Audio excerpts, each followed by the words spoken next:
Hello friends, I am your study mate Sarika Ramola और आज हम पढ़ रहे हैं उत्तराखंड में पिथौरागढ़ जनपद को। इससे पहले भी हमने पार्ट फर्स्ट पढ़ लिया है पिथौरागढ़ का, जिसमें हमने उसको मानचित्र के थ्रू समझा था, उसका इतिहास, वहाँ पर जो बुग्याल हैं, दर्रे हैं और पर्वत हैं वो हमने देख लिए हैं। आज जो टॉपिक बचे हुए हैं इम्पॉर्टेंट पिथौरागढ़ में वो हम देख लेते हैं। तो सबसे पहले हम देख लेते हैं पिथौरागढ़ में पिथौरागढ़ की नदियाँ। आखिर कौन कौन सी नदियाँ हैं पिथौरागढ़ में, वो हम पहले नदी तंत्र देख लेते हैं पिथौरागढ़ का। ठीक है, तो चलिए देखते हैं पिथौरागढ़ में नदियाँ। सबसे पहले हम जो यहाँ पे तंत्र की बात करेंगे, उसके एक जो ड्रेनेज सिस्टम है पिथौरागढ़ में, तो वो है काली नदी का। ठीक है, तो हम देखेंगे काली नदी नदी तंत्र। ठीक है, काली नदी को अन्य किस नाम से जाना जाता है? शारदा नाम से जाना जाता है। ठीक है, काली नदी को अन्य किस नाम से जाना जाता है? शारदा नदी से। चलिए अब देखिए, जो काली नदी है इसका उद्गम स्रोत है जैक्सर श्रेणी के लिपुलेख दर्रे के पास है काला पानी नामक स्थान। यहाँ से काली नदी का उद्गम होता है। ठीक है, अगर आपके पास कभी क्वेश्चन आ गया कि पिथौरागढ़ में जो काली नदी है इसका उद्गम स्रोत कहाँ से है, अगर उसके पास अगर ऑप्शन में काला पानी ऑप्शन है तो आप वो टिक करेंगे। अगर आपके पास ऑप्शन में है कि लिपुलेख दर्रे के पास, तो आप लिपुलेख दर्रा करेंगे टिक। ठीक है, लेकिन जितने भी क्वेश्चन अभी तक पूछे गए हैं ऑलमोस्ट उसमें उसका उद्गम स्थान में ऑप्शन काला पानी दिया गया है। ठीक है, जो काली नदी का उद्गम स्रोत है वो है काला पानी। ठीक है, काला पानी नामक स्थान से जब काली नदी आगे बढ़ती है तो गुंजी नामक स्थान पे कुंठी यांगटी नदी इस पे आके मिलती है, गुंजी नामक स्थान पे। और ये कैसी नदी है? पहली नदी है जो काली नदी से मिलती है। जब काली नदी आगे बढ़ती है तो पूर्वी धौली गंगा आके मिलती है इससे खेला नामक स्थान पे। ठीक है, पूर्वी धौली गंगा कहाँ पे मिलती है? खेला नामक स्थान पे। आगे बढ़ती है जब काली नदी तो मिलम ग्लेशियर से निकल रही है गौरी गंगा, और गौरी गंगा मिलती है काली नदी से जौलजीबी नामक स्थान पे। ठीक है, कहाँ पे? जौलजीबी नामक स्थान पे। जब गौरी गंगा और काली नदी का संगम होता है जौलजीबी पे, तो इस स्थान पे जौलजीबी का मेला लगता है। ठीक है, प्रसिद्ध जौलजीबी मेला लगता है जो वो गौरी गंगा और काली नदी के संगम पे लगता है, याद रखिएगा। ठीक है, और गौरी गंगा का जो उद्गम है वो कहाँ से है? मिलम ग्लेशियर से। आगे जब काली नदी बढ़ती रहती है तो यहाँ से हमने देखा था सरयू और गोमती नदी का संगम हो रहा था बागेश्वर में। ठीक है, जहाँ पे उत्तरायणी मेला लगता है। और उसके बाद जब यहाँ से नीचे आती है सरयू नदी तो पंचेश्वर में मिलती है ये काली नदी से। ठीक है, सरयू और काली नदी का जो संगम है वो कौन से स्थान पे होता है? पंचेश्वर नामक स्थान पे होता है। ठीक है, और यहीं पर कौन सा डैम बन रहा है? पंचेश्वर डैम बन रहा है।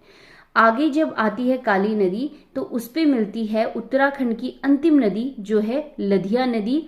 ठीक है, और काली नदी से मिलती है ये काली नदी। इसके बाद अगर आप देखेंगे तो चंपावत होते हुए टनकपुर जो है, टनकपुर से इसे किस नाम से जाना जाता है? शारदा नाम से जाना जाता है।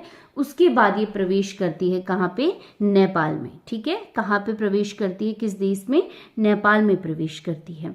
तो अभी कभी आपके पास क्वेश्चन आए कि उत्तराखंड की अंतिम नदी जो काली नदी से मिलती है वो कौन सी नदी है, तो कौन सी नदी है? लधिया नदी। ठीक है, इसके बाद जब काली नदी आगे बढ़ती है तो वो चंपावत के टनकपुर से शारदा नाम से जानी जाती है और इसके बाद नेपाल में प्रवेश करती है। ठीक है, चलिए अब हम देख लेते हैं काली नदी के बारे में, जो मैंने पॉइंट वाइज लिखे हैं ताकि जब एग्जाम में क्वेश्चन आएंगे तो आप लोग कंफ्यूज नहीं करेंगे। ठीक है, जो काली नदी है वो उत्तराखंड की सबसे लंबी नदी है। ठीक है, इसको याद रखिएगा। उत्तराखंड की सबसे लंबी नदी कौन सी है? काली नदी है। और काली नदी की अगर बात करेंगे तो इसकी जो लंबाई है वो उत्तराखंड में कितनी है? 252 किलोमीटर है। ठीक है, 252 किलोमीटर है उत्तराखंड में। चलिए, इसका मैंने उद्गम आपको बताया है कि जैक्सर श्रेणी के लिपुलेख दर्रे के पास जो काला पानी नामक स्थान है वहां से काली नदी का उद्गम होता है। साथ ही स्कंद पुराण में काली नदी को श्यामा नदी नाम से जाना जाता था। ठीक है, किस नाम से? काली नदी को श्यामा नाम से। नेक्स्ट पॉइंट देख लेते हैं। जो काली नदी है वो राज्य के सबसे पूर्वी सिरे में बहती है। ठीक है, किस सिरे में बहती है? पूरे राज्य के पूर्वी सिरे में बहती है, क्योंकि जो काली नदी है उसका उद्गम कहाँ से है? पिथौरागढ़ में है, लिपुलेख दर्रे के पास से है। तो वो क्या है? उत्तराखंड के पूर्वी एरिया में आती है और वहीं से चंपावत होते हुए नेपाल में चली जाती है। तो पूर्वी छोर पे जो उत्तराखंड की सबसे पूर्वी नदी है वो कौन सी है? काली नदी है। इसको भी ध्यान रखेंगे आप। ठीक है, जो मैंने आपको बता दिया है कुंठी यांगटी नदी है जो, वो काली नदी में मिलने वाली पहली नदी है। ठीक है, उसका संगम होता है किस स्थान पे? गुंजी नामक स्थान पे। आगे हम बात करेंगे, जो काली नदी है, काली नदी भारत और नेपाल की सीमा बनाती है। ठीक है, किस किस की सीमा बनाती है? भारत और नेपाल की। काली नदी जब चंपावत के जो पूर्वागिरी तीर्थ है टनकपुर, यहाँ से होकर बहती है और टनकपुर में किस नाम से जानी जाती है? शारदा नाम से जानी जाती है। ठीक है, टनकपुर के जो ब्रह्मदेव मंडी है वहां से क्या होता है? ये नेपाल में प्रवेश करती है और इसी के साथ मैंने कहा टनकपुर से क्या नाम से जाना जाता है? इसे शारदा नाम से जाना जाता है। तो यहाँ पर क्वेश्चन आते हैं दो, कौन कौन से? कि काली नदी को शारदा नाम से किस स्थान से पुकारा जाता है? तो टनकपुर के बाद उसको किस नाम से जाना जाता है? शारदा नाम से जाना जाता है। ठीक है, और टनकपुर के बाद वो कौन सा स्थान है जहां से नेपाल में वो प्रवेश करती है? तो वो है लास्ट ब्रह्मदेव मंडी। ठीक है, चलिए नेक्स्ट पॉइंट देख लेते हैं। जो काली नदी है इसको सबसे ज्यादा जो जल प्रोवाइड करवाता है वो कौन सा है? सरयू नदी। सरयू नदी में जो पानी, जो जल राशि है वो सबसे ज्यादा पानी है और इसीलिए क्या है? सरयू नदी काली नदी को सबसे ज्यादा जल प्रदान करती है। ठीक है, ये क्वेश्चन पूछा जाता है कई बार। नेक्स्ट पॉइंट देख लेते हैं। पिथौरागढ़ के जौलजीबी, मैंने आपको बताया जौलजीबी में जब काली और गोरी गंगा मिलती हैं तो वहां पर संगम होता है जौलजीबी नामक स्थान पर और यहाँ पर लगता है एक प्रसिद्ध मेला जिसे कहते हैं जौलजीबी का मेला। ठीक है, और क्वेश्चन यहाँ से कैसा बनता है कि जौलजीबी का मेला किन दो नदियों के संगम पे लगता है? तो आपको बताना है काली नदी और गौरी नदी के। ठीक है, नेक्स्ट पॉइंट देख लेते हैं। जो पूर्वी रामगंगा है वो नदी जो है वो पिथौरागढ़ के कहाँ से निकलती है? नामिक ग्लेशियर से निकलती है। ठीक है, नेक्स्ट पॉइंट देख लेते हैं। जो गिरथी नदी है पिथौरागढ़ में वो पिथौरागढ़ से बहती है और गढ़वाल मंडल की तरफ बहती है। ठीक है, ये क्वेश्चन भी पूछा गया है कई बार कि गिरथी नदी किस तरफ बहती है? तो किस तरफ? गढ़वाल की तरफ, पिथौरागढ़ से। ठीक है, चलिए ये तो है नदी। तो ये पिथौरागढ़ की ये नदियां हैं। मेन कौन सी है? काली नदी जिसे शारदा नाम से भी जाना जाता है और काली नदी में ही जो छोटी छोटी नदियां हैं, चाहे गौरी नदी हो, पूर्वी रामगंगा हो, ये सारी नदी आके मिलती हैं काली नदी में। ठीक है, तो ये प्रमुख नदियां हैं उत्तराखंड की। इसके अलावा अगर आप देखेंगे तो बिरथी जलप्रपात वाटरफॉल कहाँ पे है? मुनस्यारी में है। मुनस्यारी जो कि पिथौरागढ़ का एक बहुत खूबसूरत सा पर्यटक स्थल है, यहाँ पर है वाटरफॉल बिरथी। साथ ही जो गरुड़ जलप्रपात है वो पिथौरागढ़ के बेरीनाग में है और किमसेन झरना भी कहाँ पे है? धारचूला में, और ये धारचूला भी कहाँ है? पिथौरागढ़ में। ठीक है, कई बार यही क्वेश्चन पूछे जाते हैं कि बेरीनाग नामक स्थान कहाँ पे है? तो कहाँ पे है? पिथौरागढ़ में। मुनस्यारी, धारचूला, ऐसे कोई भी क्वेश्चन पूछे जा सकते हैं। ठीक है, साथ ही राजा रानी और भाटकोट जो गुफा है वो है पिथौरागढ़ में। ठीक है, तो ये चीजें हमने देख ली हैं। नेक्स्ट पॉइंट देखते हैं, कैलाश मानसरोवर यात्रा को देखते हैं। ठीक है, कैलाश मानसरोवर यात्रा, जो कैलाश मानसरोवर यात्रा है ये यात्रा कैसी मानी जाती है? एक बहुत ही पवित्र यात्रा मानी जाती है और मोक्ष का द्वार इसे कहा जाता है। ठीक है, इस यात्रा को करने के बाद माना जाता है कि जिसने ये यात्रा कर ली है उसे मोक्ष की प्राप्ति हो गई है। क्यों? ये देख लेते हैं हम। जो कैलाश पर्वत है तिब्बत में है। ठीक है, और इसके चारों तरफ, जो कैलाश पर्वत है इसके चारों तरफ एक झील है। उस झील का क्या नाम है? मानसरोवर। क्या नाम है? मानसरोवर। जब कैलाश पर्वत के जो चारों तरफ मानसरोवर झील है इसकी परिक्रमा जब पूरी की जाती है तो हम कहते हैं कि कैलाश मानसरोवर की यात्रा क्या हो गई है? पूरी हो गई है। अब इसका इतना महत्व क्यों है? क्योंकि माना जाता है कि कैलाश पर्वत और मानसरोवर के पास भगवान शिव माता पार्वती के साथ साथ देवता, गण, यक्ष, योगी, गंधर्व, इन सब का घर माना जाता है मानसरोवर को।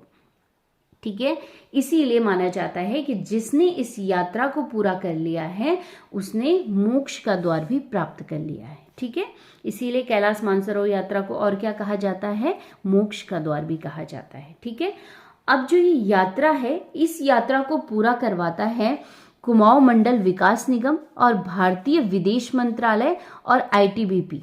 ठीक है, इन तीनों के सहयोग से इस यात्रा को संपन्न कराया जाता है, कैलाश मानसरोवर यात्रा को। कौन कौन से हैं, कुमाऊं मंडल विकास निगम, भारतीय विदेश मंत्रालय और आईटीबीपी। कई बार क्वेश्चन पूछा जाता है कि कुमाऊं मंडल की विकास निगम के साथ अन्य कौन सा मंत्रालय, भारत का अन्य कौन सा मंत्रालय है जो कैलाश मानसरोवर यात्रा करवाता है। ठीक है, तो कौन सा है, विदेश मंत्रालय है, क्योंकि मैंने कहा जो कैलाश पर्वत है और मानसरोवर है वो कहाँ पे है, तिब्बत में है। अब वो तिब्बत है तो दूसरा देश है और वो किसके अंतर्गत आ जाएगा, विदेश मंत्रालय, विदेश यात्रा हो गई। ठीक है, दूसरे देश की, तो विदेश मंत्रालय के अंतर्गत ही आ जाएगा। ठीक है, तो इसको आप ध्यान रखेंगे। साथ ही जो कैलाश मानसरोवर यात्रा है उसका जो टाइमिंग होता है वो है जून से और सितंबर के बीच में होता है। ठीक है, साथ ही उत्तराखंड का जो पिथौरागढ़ के पास लिपुलेख दर्रा है, यहाँ से होकर भी कैलाश मानसरोवर यात्रा जाती है। यानी जो इसके यात्री होते हैं, इसमें जो सिलेक्ट की जाते हैं कि पूरे साल में इतने यात्री मानसरोवर यात्रा में जाएंगे। ठीक है, तो वो जो यात्रा है वो कहाँ से होके भी जाती है, लिपुलेख दर्रे से, रास्ते में पड़ता है। ठीक है, पिथौरागढ़। ये जो यात्रा है ये लगभग 40 दिनों तक चलती है। ठीक है, कितने दिनों तक, 40 दिनों तक चलती है, प्रत्येक साल की जाती है। साथ ही जो कैलाश शिखर है इसकी बनावट कैसी है, शिवलिंग के आकार की है और इसमें जो उच्चतम शिखर है इसका वो कौन सा है, ओल्मा पास। नेक्स्ट पॉइंट देख लेते हैं। जो मानसरोवर झील है इसके पास है राक्षस ताल है और इसी से निकलती है कौन सी नदी, सतलज नदी निकलती है। ठीक है, याद रखिएगा इस चीज को यहीं पे, क्योंकि कई बार पूछा जाता है जो सतलज नदी है वो कहाँ से निकलती है, तो मानसरोवर झील के पास है राक्षस ताल, वहीं से निकलती है। अब देख लेते हैं पिथौरागढ़ के प्रमुख पर्यटक स्थलों को। ठीक है, तो सबसे पहले हम देख लेते हैं मुनस्यारी को। और वैसे तो मुनस्यारी में बहुत सारी चीजें हैं, लेकिन हम एग्जाम पॉइंट ऑफ व्यू से देखेंगे कि कौन कौन से एग्जाम में पूछे जा सकते हैं। ठीक है, वरना है तो बहुत सारी चीजें पर हम उतना नहीं पढ़ सकते हैं। चलिए देख लेते हैं कि मुनस्यारी का प्राचीन नाम क्या है, तो प्राचीन नाम है इसका तिकसेन। ठीक है, जो जोहार घाटी है इसका जो प्रवेश द्वार है वो किसे माना जाता है, मुनस्यारी को माना जाता है। ठीक है, जोहार घाटी का प्रवेश द्वार कौन सा है, मुनस्यारी है। साथ ही नेपाल और तिब्बत की सीमाओं के समीप कौन सा पर्यटक स्थल है, मुनस्यारी है। ठीक है, जो मुनस्यारी का डारकोट गांव है ये प्रसिद्ध है पश्मीना शॉल के लिए। किसके लिए, पश्मीना शॉल के लिए प्रसिद्ध है डारकोट गांव मुनस्यारी का। कई बार क्वेश्चन आ जाता है कि जो डारकोट गांव है वो किसके लिए प्रसिद्ध है, तो आप सीधे सीधे आंसर बता देंगे पश्मीना शॉल के लिए है। लेकिन कई बार क्वेश्चन आता है जो डारकोट गांव है वो किस जनपद में है, तब आपको बताना है किस में है, वो पिथौरागढ़ में। ठीक है, नेक्स्ट पॉइंट देख लेते हैं कि जो मुनस्यारी है यहाँ से पंचचूली, नंदा देवी और त्रिशूल पर्वत ये सब दिखाई देते हैं। ठीक है, और जो नैन सिंह रावत पर्वतारोहण संस्थान है वो भी कहाँ पे है, मुनस्यारी में है। साथ ही कलामुनि टॉप पर्यटक स्थल है जो प्रसिद्ध, वो भी कहाँ पे है, मुनस्यारी में है। ठीक है, तो मुनस्यारी कहाँ का प्रसिद्ध पर्यटक स्थल है, पिथौरागढ़ का। नेक्स्ट देख लेते हैं गंगोली हाट। गंगोली हाट भी कहाँ पे है, सरयू और रामगंगा नदी के बीच में है। ठीक है, किन दो नदियों के बीच में गंगोली हाट, सरयू और रामगंगा के बीच में है। ठीक है, यहाँ पर जो मनकोटी राजाओं का शासन पाया जाता है कि गंगोली हाट पे मनकोटी राजाओं ने शासन किया था, और इसका जो उल्लेख मिलता है वो मिलता है जानवी नौला लेक में। ठीक है, कहाँ पे मिलता है, जानवी नौला लेक में मिलता है। तो कई बार जो क्वेश्चन आता है वो कैसा पूछा जाता है कि जो जानवी नौला लेक है वो कहाँ पे स्थित है, कहाँ पे है वो लेक। ठीक है, तो ऑप्शन में आया रहता है गंगोली हाट। ठीक है, तो इसका आंसर क्या हो जाएगा, गंगोली हाट हो जाएगा। ठीक है, और किसकी जानकारी देता है जानवी नौला लेक, मनकोटी राजाओं का। ठीक है, नेक्स्ट पॉइंट देख लेते हैं, जो गंगोली हाट है राजा सुजानदेव ने बसाया था। किसने बसाया था ये? राजा सुजानदेव ने। साथ ही जो गंगोली हाट किला है वो 1789 में गोरखाओं द्वारा बनाया गया, और हाट काली का मंदिर भी कहाँ पे है? गंगोली हाट में है। ठीक है, गंगोली हाट किला किसने बनाया? गोरखाओं ने बनवाया 1789 में। साथ ही हाट काली का मंदिर कहाँ पे है? गंगोली हाट में है। और इसके साथ अगर आप देखेंगे, जो पाताल भुवनेश्वर गुफा है ये भी कहाँ है? पिथौरागढ़ के गंगोली हाट में है। ठीक है, अब हम देख लेते हैं पिथौरागढ़ में अगर हम देखेंगे तो छिपला केदार है। ठीक है, कौन सा केदार है? छिपला केदार है।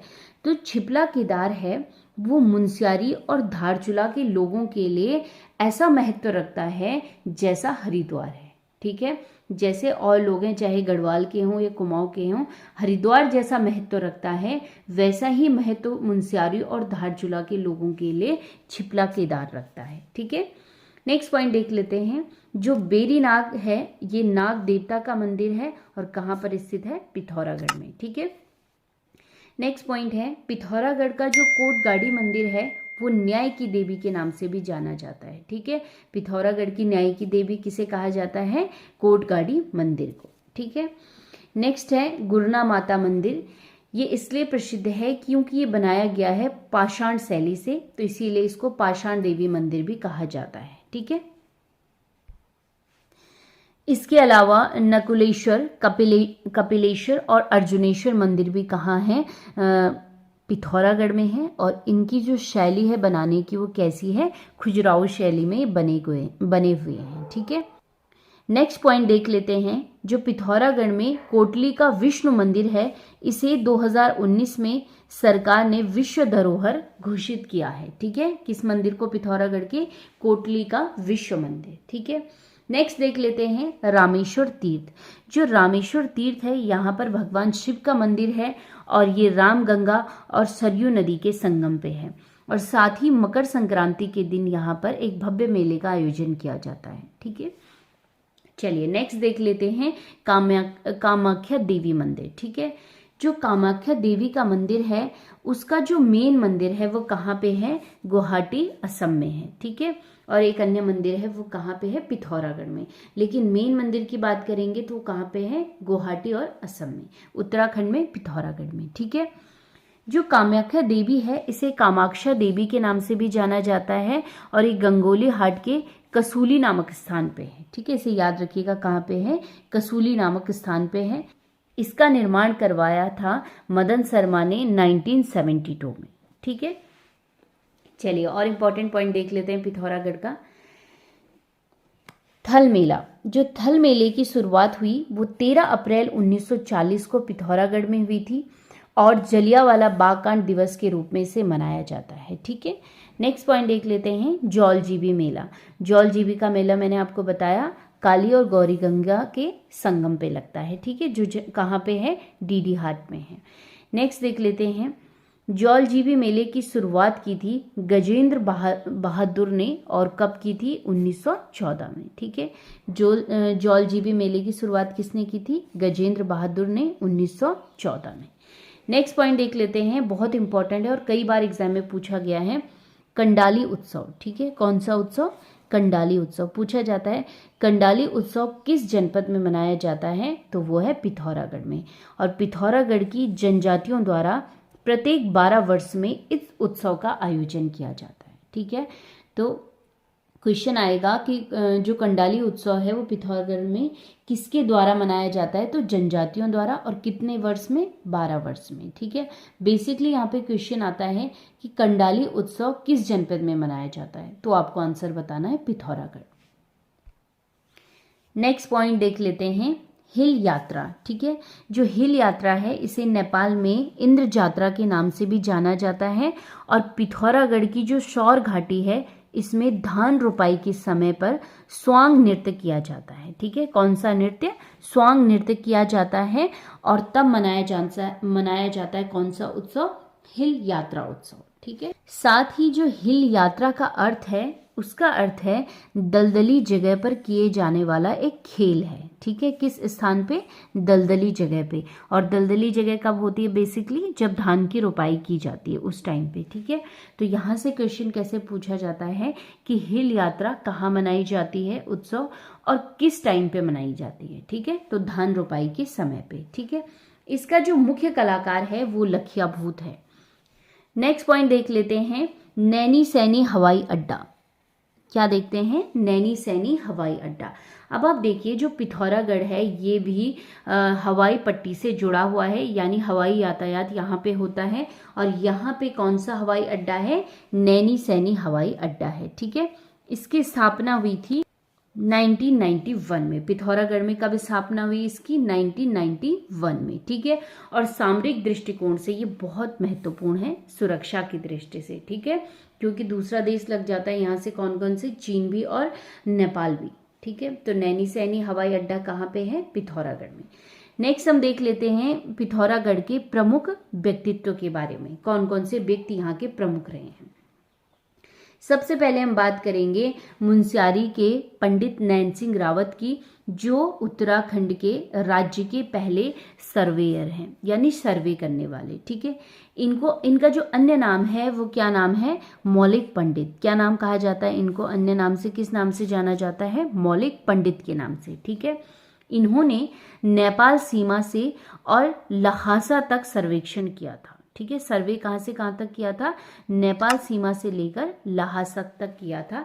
इसीलिए जो ब्रिटिश सरकार है इन्होंने इन्हें कंपेनियन ऑफ इंडियन एम्पायर की उपाधि दी थी। ठीक है, और 2004 में इनके नाम पर डाक टिकट भी जारी हुआ था। नेक्स्ट व्यक्ति देख लेते हैं खड़क सिंह वाल्दिया। जो खड़क सिंह वाल्दिया हैं वो एक भूवैज्ञानिक। कौन से? भूवैज्ञानिक। ठीक है, मैच करने के लिए आते हैं डायरेक्ट। नेक्स्ट पॉइंट देख लेते हैं सुरेंद्र सिंह पांगती। जो सुरेंद्र सिंह पांगती, इनकी प्रमुख जो संस्था का गठन किया इन्होंने, कौन सी है? धात की। ठीक है, और इनकी रचना है कितना सच और कितना छल। ये पूछा जाता है कई बार, कितना सच और कितना छल नामक जो रचना है वो किसकी है? तो किसकी है? पांगती जी की। ठीक है, नेक्स्ट देख लेते हैं, एक प्रसिद्ध उत्तराखंड की ऋतु गायिका हैं, लोक ऋतु गायिका कबूतरी देवी। इनका संबंध भी कहाँ से है? पिथौरागढ़ से है। ठीक है, नेक्स्ट देख लेते हैं नारायण सिंह धामी। जो नारायण सिंह धामी हैं इन्होंने एक बहुत प्रसिद्ध डॉक्यूमेंट्री बनाई थी, डिब्रूगढ़ की बाढ़। इसके लिए इन्हें प्रसिद्धि मिली है। ठीक है, तो ये भी कहाँ के हैं? उत्तराखंड के। नेक्स्ट देख लेते हैं, जो उत्तराखंड के वर्तमान मुख्यमंत्री हैं श्री पुष्कर सिंह धामी। इनका जो पैतृक गांव है वो भी कहाँ है? हरखोला, पिथौरागढ़ में। ठीक है, लेकिन इनका जन्म हुआ था खटीमा उधम सिंह नगर में। ठीक है, लेकिन इनका पैतृक गांव पूछा जाएगा तो वो कहाँ है? पिथौरागढ़ में। ठीक है, नेक्स्ट है आयरन बॉल ऑफ इंडिया। तो ये किसे कहा जाता है? पिथौरागढ़ के त्रिलोक सिंह बसेड़ा को कहा जाता है। ठीक है, जो क्या है? एक फुटबॉलर है। ठीक है, तो याद रखिएगा कौन किस खेल से संबंधित है और किस नाम से जाना जाता है बसेड़ा जी को? Iron ball of India. ठीक है, नेक्स्ट आ जाती है बहुत इंपॉर्टेंट हंसा मनराल। कौन सी? हंसा मनराल। हंसा मनराल जो है पिथौरागढ़ की, वो किस खेल से संबंधित है? भारोत्तोलक से संबंधित है, और मूल जो है इनका पिथौरागढ़ है। ये राज्य की पहली महिला हैं जिन्हें 2001 में द्रोणाचार्य पुरस्कार मिला। ठीक है, ये इंपॉर्टेंट है, कई बार एग्जाम में पूछा जाता है। उत्तराखंड की प्रथम महिला जिन्हें द्रोणाचार्य पुरस्कार से सम्मानित किया गया, तो वो कौन है? हंसा मनराल। नेक्स्ट हैं हरि सिंह थापा। ये हैं मुक्केबाज और कहाँ के? पिथौरागढ़ में। और थापा जी को प्रथम राज्य द्रोणाचार्य पुरस्कार मिला 2013 में। ठीक है, नेक्स्ट है और बहुत इंपॉर्टेंट है लवराज सिंह धर्म शक्तु। ये है पर्वतारोही और पिथौरागढ़ के। ठीक है, 2014 में इन्हें पद्मश्री से सम्मानित किया गया, और इनकी खासियत क्या है कि इन्होंने लगातार 7 बार एवरेस्ट फतेह की। कितनी बार? 7 बार। ठीक है, और एकमात्र राज्य के ऐसे पर्वतारोही हैं जिन्होंने लगातार 7 बार एवरेस्ट फतेह की थी। ठीक है, नेक्स्ट आ जाते हैं रीना कौशल धर्म शक्तु। ये जो है ये स्कीइंग खिलाड़ी हैं और पिथौरागढ़ की हैं। इन्होंने 40 दिनों में दक्षिणी ध्रुव अंटार्कटिका में स्कीइंग का कीर्तिमान स्थापित करा है, ठीक है, और एकमात्र महिला है ये करने वाली, ठीक है। नेक्स्ट देख लेते हैं चंद्रप्रभा ऐतवाल। जो चंद्रप्रभा ऐतवाल हैं, इनका जन्म 1941 में धारचूला पिथौरागढ़ में हुआ था और इनको माउंटेन गोट के नाम से भी जाना जाता है, ठीक है। किस नाम से जाना जाता है? माउंटेन गोट, बहुत इंपॉर्टेंट है, कई बार एग्जाम में आता है। माउंटेन गोट किसका उपनाम है, ठीक है, तो किसका है? चंद्रप्रभा ऐतवाल का।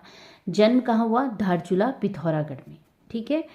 साथ ही जो चंद्रप्रभा ऐतवाल हैं, इन्होंने द्यारा बुग्याल को विश्व मानचित्र में स्थान दिलवाया था, ठीक है।